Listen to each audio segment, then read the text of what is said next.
প্রিয় দর্শকবৃন্দ, মা লক্ষ্মী বলেন, গৃহের এই 5টি বিশেষ জিনিস কখনোই অন্যের হাতে তুলে দেওয়া উচিত নয়। কারণ এই 5টি বস্তু যদি কেউ ভুল করে দান করে দেন, তবে তার জীবনে ভয়াবহ বিপদ, দারিদ্র্য এবং অশান্তির সৃষ্টি হতে পারে। তাই আজ আমরা আপনাদের শোনাতে চলেছি মা লক্ষ্মীর বলা একটি অত্যন্ত প্রাচীন অলৌকিক কাহিনী। এই কাহিনীর মাধ্যমে আপনাদের বুঝতে সুবিধা হবে একজন গৃহিণীকে নিজের ঘরের কোন কোন জিনিস কখনোই অন্যের হাতে দেওয়া উচিত নয়। কারণ যে নারী এই জিনিসগুলো অন্যকে দেয়, মা লক্ষ্মী সেই ঘর ছেড়ে দূরে সরে যান। তাই অনুরোধ রইল, এই কাহিনী সম্পূর্ণ শুনবেন, কারণ আধা অধুরা জ্ঞান ঠিক বিষের মতোই মারাত্মক। যেই পবিত্র কাহিনী মনোযোগ দিয়ে সম্পূর্ণ শোনে, মা লক্ষ্মী তার জীবন সুখ সমৃদ্ধির আলোয় পূর্ণ করে দেন। তাহলে চলুন আর দেরি না করে শুরু করি সেই প্রাচীন সময়ের চমকপ্রদ কাহিনী। প্রাচীন যুগের কথা। মধ্যদেশের এক অত্যন্ত সুন্দর সমৃদ্ধ নগরীতে একজন নারী থাকতেন, তার নাম ছিল সুকন্যা। সুকন্যা তার স্বামী এবং শ্বশুর শাশুড়িকে নিয়ে বাস করতেন। তিনি ছিলেন এক সত্যিকারের সৎ, কল্যাণবতী, গৃহকার্যে নিপুণ ও মধুর স্বভাবের নারী। সুকন্যার স্বভাব ছিল অতি দয়ালু। তিনি সকলের পাশে দাঁড়াতেন, সবার সহায়তায় সর্বদা প্রস্তুত থাকতেন। সুকন্যার স্বামী সঞ্জয় ছিলেন ব্যবসায়ী। বাজারে তার শস্যের দোকান ছিল। লোকজনের প্রতিদিনকার প্রয়োজনীয় অনাজ শস্যই তিনি বিক্রি করতেন। সুকন্যা তার স্বামীকে অত্যন্ত ভালোবাসতেন। তার স্বামী ছিল তার কাছে পরমেশ্বরের মতো। তিনি স্বামীর সেবা ও দেখাশোনা নিষ্ঠার সঙ্গে করতেন। প্রতিদিন ভোরে সবার আগে সুকন্যা ঘুম থেকে উঠতেন। গৃহের আঙিনা ঝাড়ু দিয়ে পরিষ্কার করতেন। তারপর সুন্দর আলপনা এঁকে আঙিনাকে সাজিয়ে তুলতেন। এরপর ঘরের ভেতর গুছিয়ে পরিষ্কার করতেন। স্নানাদি সেরে তুলসী গাছে জল দিতেন এবং দেবদেবীর পূজা করতেন। এইভাবেই তিনি প্রতিদিন নিজের নিত্যকর্ম নিষ্ঠার সঙ্গে সম্পন্ন করতেন। সুকন্যা কখনো কাউকে অসম্মান করেননি। তিনি সবার সঙ্গে মধুর ভাষায় কথা বলতেন। পাড়া প্রতিবেশীরা বলতেন, এ তো যেন চলমান লক্ষ্মী, গৃহসংসার সামলাতে এর মতো নারী আর হয় না। এই ছাড়াও সুকন্যা দান পুণ্যে ছিলেন অত্যন্ত উদার। তার দরজায় যে ভিক্ষুক আসত, তিনি কখনো তাকে খালি হাতে ফিরিয়ে দিতেন না। যে কেউ ক্ষুধার্ত অবস্থায় তার দরগোড়ায় পৌঁছালে সুকন্যা তাকে পেট ভরে খাইয়ে তবেই বিদায় করতেন। তার ঘর থেকে কেউ কখনো হতাশ হয়ে ফিরে যেত না। সুকন্যার দোরগোড়ায় যে যাচক আসত, সকলেই পরম তৃপ্তি নিয়ে আশীর্বাদ বর্ষণ করে ফিরে যেত। শুধু তাই নয়, তার পাড়ায় যে যে গরিব, অসহায়, কষ্টে থাকা মানুষ ছিল, সুকন্যা প্রতিদিন তাদেরও খাবার দিত। পাড়ায় কারো যে জিনিসের দরকার পড়ত, সুকন্যা একবারও ভেবে দেখত না, সঙ্গে সঙ্গে সেই জিনিস দিয়ে দিত। এই কারণেই পাড়া প্রতিবেশীরা তার প্রতি গভীর শ্রদ্ধা রাখত। তারা বলতো, আহা, এই সুকন্যা তো সত্যিই দেবীর মতন। মা অন্নপূর্ণা যেন নিজেই সুকন্যা রূপে জন্ম নিয়েছেন। মানুষ যখনই সুকন্যার প্রশংসা করত, তাদের মুখে শোনা যেত শুধু তার সৎ গুণের কাহিনী।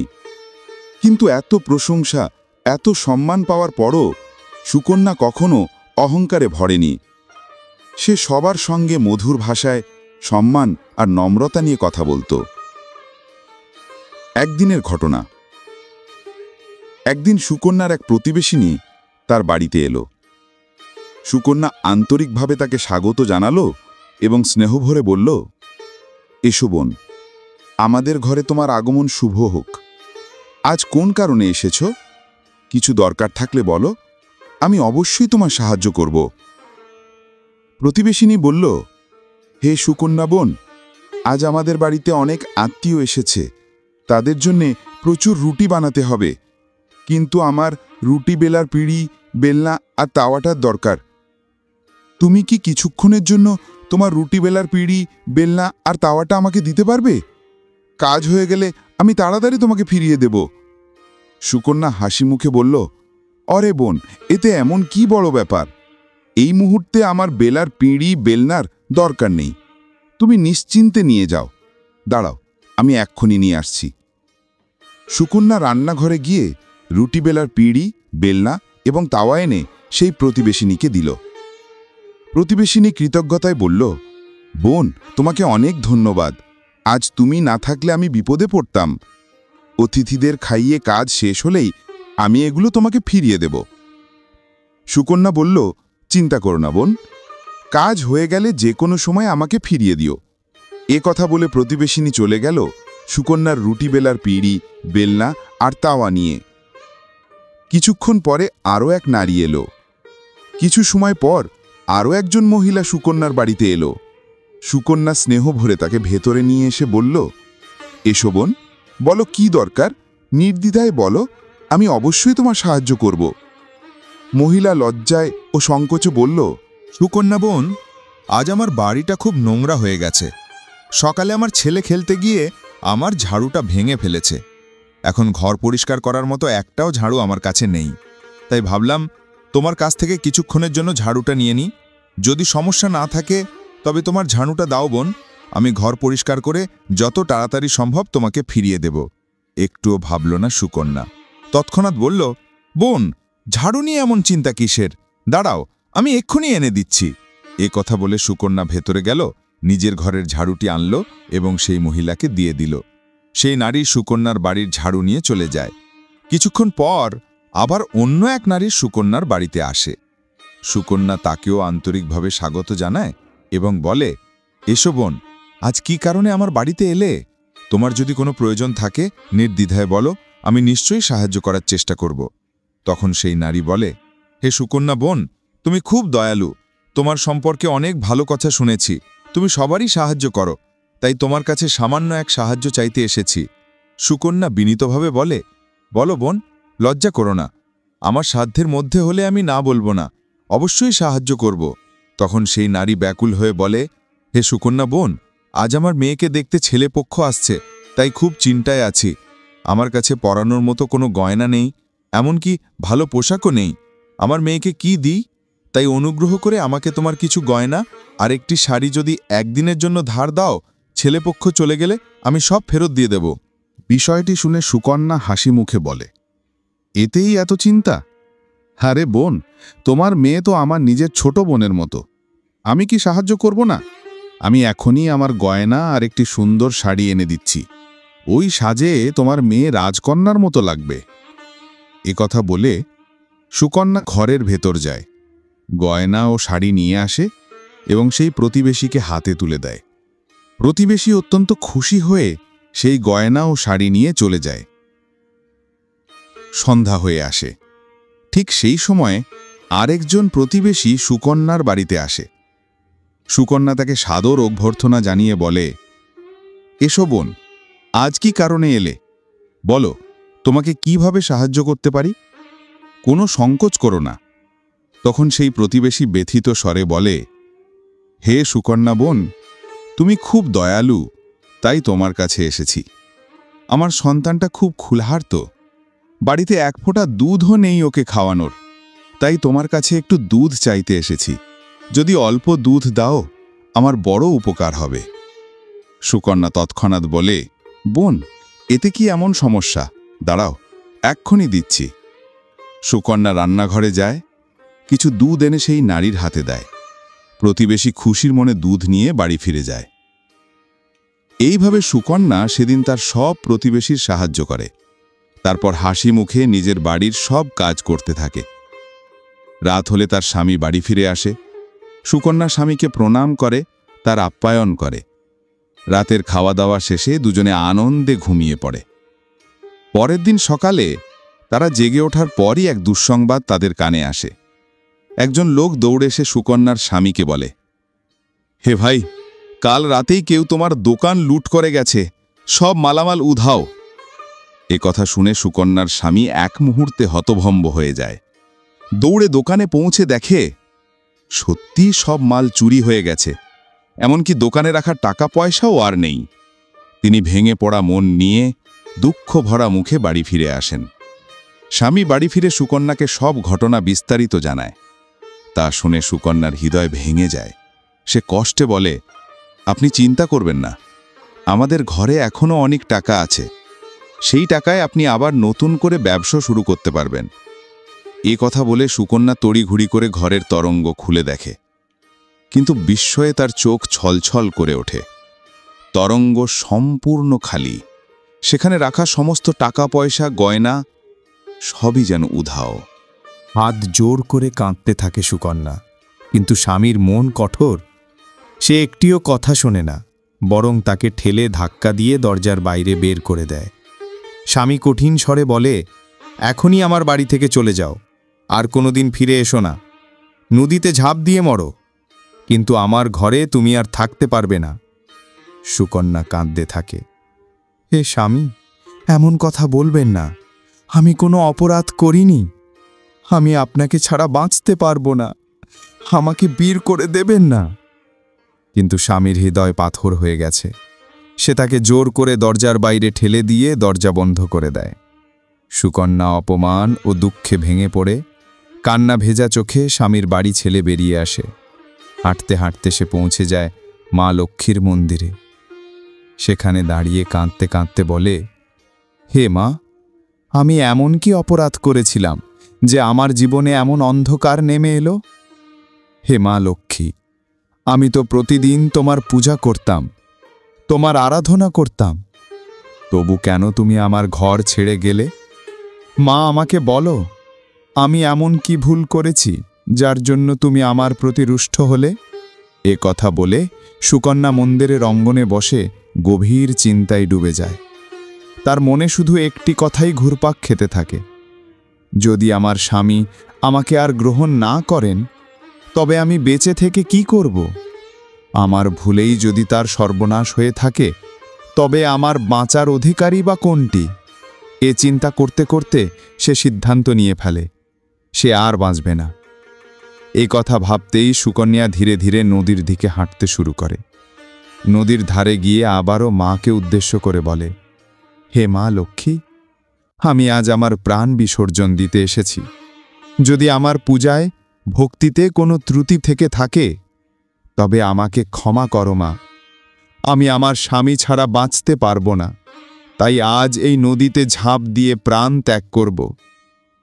এ কথা বলেই সুকন্যা নদীতে ঝাঁপ দেবার জন্য এগিয়ে যায়, কিন্তু ঠিক সেই মুহূর্তে সেখানেই সাক্ষাৎ মা লক্ষ্মী প্রকাশিত হন। মায়ের অলৌকিক রূপ দেখে সুকন্যা বিস্ময়ে থমকে দাঁড়ায়।